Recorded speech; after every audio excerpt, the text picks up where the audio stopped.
بسم اللہ الرحمن الرحیم۔ السلام علیکم۔ اگر خیالات میں گہرائی ہو تو کردار میں سادگی آ جاتی ہے۔ ساری بات توفیق کی ہوتی ہے۔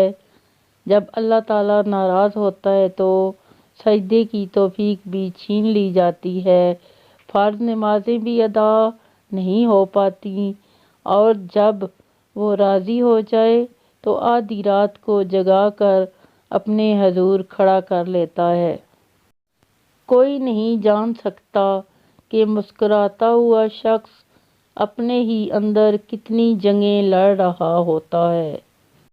ایک دوسرے کے رزق پر نظر مت رکھو، کیونکہ اللہ سے بہتر تقسیم کرنے والا کوئی نہیں ہے۔ زندگی میں سادگی اپناؤ۔ جتنی سادہ تمہاری زندگی ہوگی، اتنی پریشانیاں کم ہوں گی۔ کچھ لوگ جنگلی جھاڑیوں کی طرح ہوتے ہیں، ان سے الجھنے کے بجائے ان سے بچ کر نکلنا چاہیے۔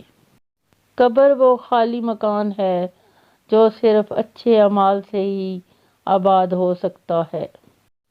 میں نے کبھی خود کو اتنا سمجھدار نہیں سمجھا کہ دوسرے مجھے بے وقوف لگیں۔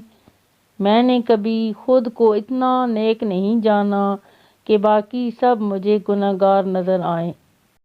پریشانی حالات سے نہیں، خیالات سے پیدا ہوتی ہے۔